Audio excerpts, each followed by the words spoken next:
دایکە تو خوابم بوو نەخۆشخانە. ئەی کوڕم پارەمان نییە. گیانی دایە دایکی کۆرە بێ گیان. دایکە گیان چوو باوکم بڵێ باوکم. باوکت هەرپارەی پێ نییە. دایکە ئەخاوڕۆ 3 ڕۆژ نەچووم بۆ مەکتەب. قەیناکە کوڕم نەخۆشی ئەو ڕۆژ مەچوو. ئەخە دایکە ئەو ئیمتحانمەیە دوایە دینەسم ساقیت دەبم. کوڕم بۆ وەعزەوە ناتوانێت بچی بۆ قوتابخانە نەیگەڕێ. دایکە گیان دایکە بڕۆ بە باوکم وەڵە. ئای دایە کوڕم ئێستا دێمەوە باشە؟ باشە دایکە بڕۆ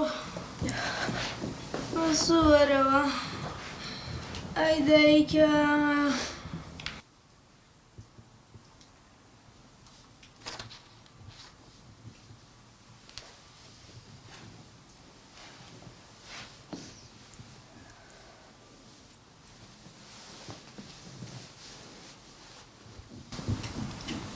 سامان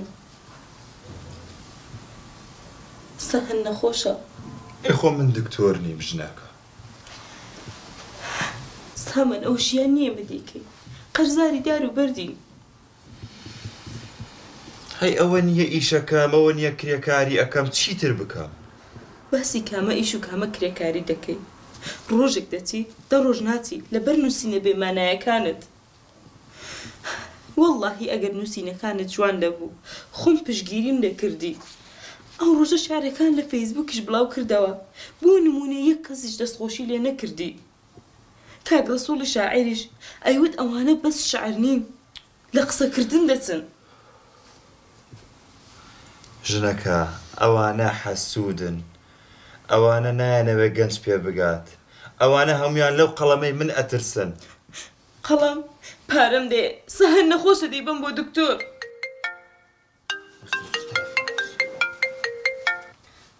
ئەلو لە چاپخانەی نیشتیمانەوە پەیوەندیەکەین باشی؟ گیان باشی گیان ئەحواڵە؟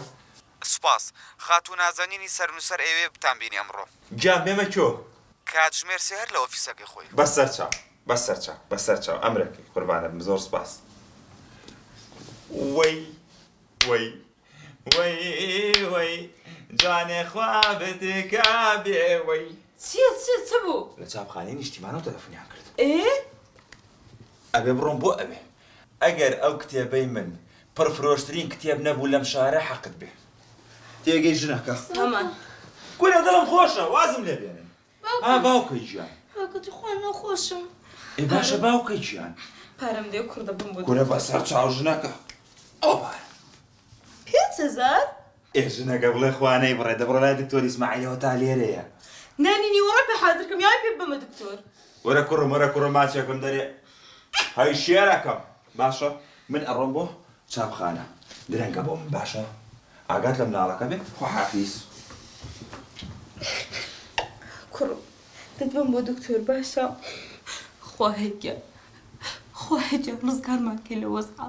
والله پیشەی نووسەری کاری پیاوەکەی من نییە.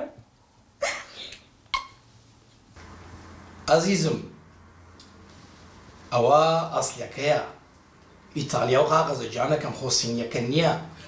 ئەو مەتری $5 200 تۆپت دەوێت زۆر باشە دەتوانین 10 سنت لۆ فرێدی بە $4.90 دەدەینی. عزیزم لۆ دڕەوان دەکەم دیاڵە جانەکەم خواحافیز.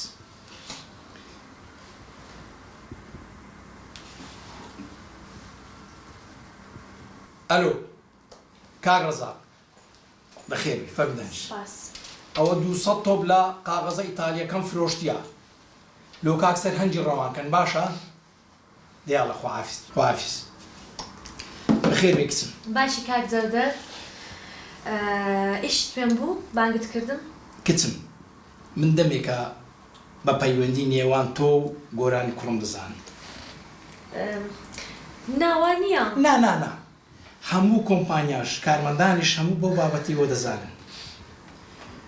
بەڵام گرنگ ئەوەی ئەم پشتگیریتان دەکەم بەڵام بە شەرتە ئەگەر مەبەستان زەواجکردن بێت ئینشاءڵڵا ئەگەر خوا بیەوە کچم باشی دەزانم بە چ مەبەستێک دەتەوێت مێردی پێ بکەیت چ مەبەستێک